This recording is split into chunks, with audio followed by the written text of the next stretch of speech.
Hi, it's Matt Thomas here from King and Eek, back on Sonic Academy, and today I'm looking at Arturia's OBXA, a really wonderful, luscious, fat 80s poly synth from America.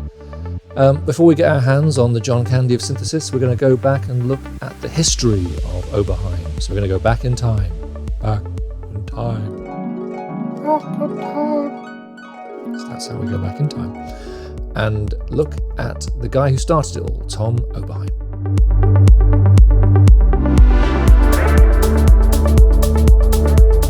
So the story of Oberheim Electronics starts with Tom Oberheim himself. Born in Kansas in 1936, pretty much with a soldering iron in his hand.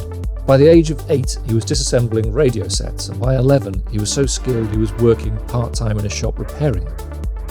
At 12, he made his own oscilloscope, and he began making hi-fi sets for all his friends. Now, by comparison, at age 8, I was still pretty impressed if I could make a sandwich. At age 11, I bought an old reel-to-reel tape recorder at a jumble sale, and I managed to electrocute my mouth on it. At age 12, I was kind of stunned if I could spell oscilloscope. If I'd tried to make my friends hi-fis, I probably would have burnt down their houses. So when you hear Tom Oberheim on YouTube doing these interviews where he's incredibly modest, do bear in mind he's a real electronics whiz. At high school, he began listening to a lot of jazz and reading a magazine called Downbeat.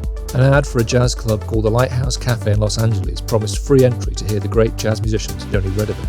So, after graduating high school, when a friend decided to head to California, Tom went along with him, arriving in LA with $10. By 1956, Oberheim was working for Lockheed's missile division, creating printed circuit boards. He found the job rather boring, so he moved to a firm called National Cash Register. Now, like the Casio brothers over in Tokyo, NCR made accounting machines and were moving into building some of the early computers. Tom's job at NCR included contracts for the Jet Propulsion Laboratory at NASA, the guys who make the engines for the rockets, where he created time code for guided missiles, so he is a genuine rocket scientist. Enrolling at UCLA, over the next 9 years he took a degree in computing and physics, and by the time he graduated in 1965, he was actually able to build a computer from scratch. Whilst at UCLA, he took some classes in music appreciation, and hanging out with musos, he often helped build a guitar amp or a PA just as he'd done in the past for friends.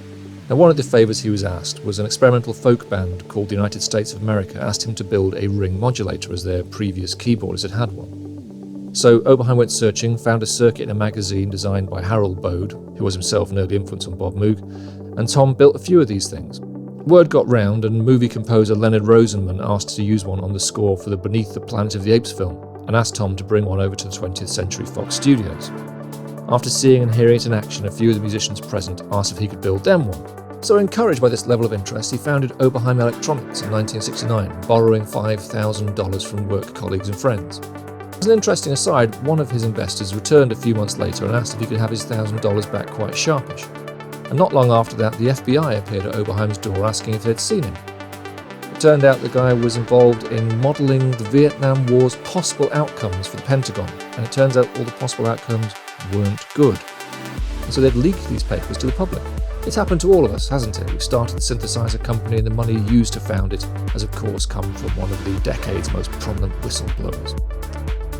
Rather more encouragingly, one of the next calls Tom got was from Chicago Musical Instruments, who wanted to know if he would manufacture ring modulator pedals underneath their Maestro brand. Eager to take advantage of the Maestro deal, Tom expanded his range with the Maestro Phase Shifter 1. Oberheim's Phase Shifter would go on to sell 60,000 units in the next 4 years, and was used by the likes of John Paul Jones of Led Zeppelin and guitarist Steve Howe of Yes. A smaller version, the MPS-2 Mini Phase, followed, and other effects pedals such as the astonishing Maestro Universal Synthesizer. It wasn't really a synthesizer, obviously, but was an early multi-effects pedal, rather like EMS's fabulous Synthy Hi-Fly. Now, as well as continuing the pedal business, around this time, Oberheim became the LA dealer for ARP, and thus he was introduced to synthesizers. Tinkering with the ARP 2600 led Oberheim to put together a digital sequencer, the DS2, 144-note digital sequencer, which was quite impressive at the time, given that your typical analog sequencer was rarely more than 16 steps. It did create its own problem, however. Once a synth player had their machine tied up with the DS2 playing all the notes, what were they left to do with their hand? No. It's not that kind of video.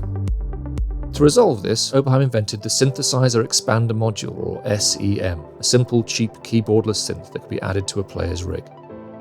And also around this time, Maestro's parent company decided to cancel all future pedal orders with Oberheim. In response to the loss of much of his business, Oberheim rebranded his existing stock and released his own effects range, but moved most of his focus onto synthesizers and created a range of instruments to hold his SEMs, namely the Oberheim 2-voice and 4-voice, the world's first polyphonic synthesizers. The first player to get their hands on a 4-voice was Stevie Wonder, who instantly bought one of the prototypes after the demo. By 1976, sales had grown, and Oberheim customers included Herbie Hancock and Joe Zawinul, and the range expanded to include the 8-voice. Despite a positive start to 1978 with the OB1, the world's first mono synth with patch storage, by the end of the year things were looking very rocky for Oberheim. The release of the Prophet 5 had essentially eaten the entire polyphonic synth market, and the company was rapidly approaching bankruptcy.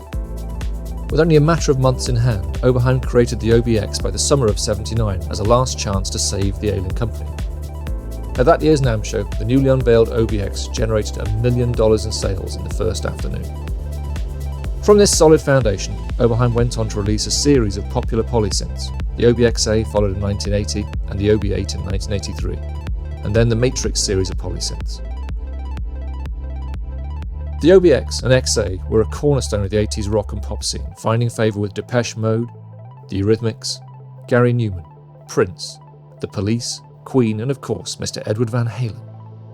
Oberheim also expanded their range by releasing some of the most sought-after sample-based drum machines, the DMX and DX. A new sequencer, the DSX, allowed for the OB8 and the DMX to be connected together to create a pre-MIDI network of separate instruments. But as with so many of the US synth giants, things eventually turned sour, with ballooning costs from the Matrix 12. By 1985, and despite his best efforts, Tom Oberheim lost control of his company. Subsequent Oberheim instruments, such as the OBMX, actually designed by Don Buchler, and the OB12 virtual analog synth, had no involvement from Tom himself. 1994 saw Tom's new company release his first new synth, the Marion MSR2, a synth that was intended to house a range of varied voice boards, almost like a hardware plug-in. The first, an 8-voice analog card, made it to market, but before a second card licensing Korg's WaveStation chips could make it, cash flow again put an end to things. And Tom left the music industry at this point. Fast forward to 2008 and the Red Bull Music Academy asked him to give a lecture. Taking along a dusty old SEM retrieved from his attic, he gave a talk focusing on his part in the history of synthesis. And at the end, just like in the 60s, a few musicians walked up and said, "Could you make one of those for me?" And so he was back in the synth business again. Expecting to make maybe 3 or 4 a month, it turns out that 3 years later he'd sold 800 SEMs. Encouraged by this, he reworked the 2-voice complete with MIDI and patch memories.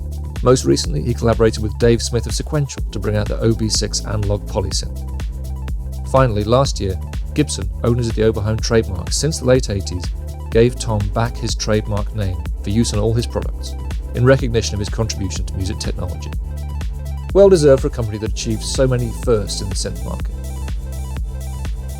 And now 40 years on, it looks as the OBX-A is set to return in a variety of forms.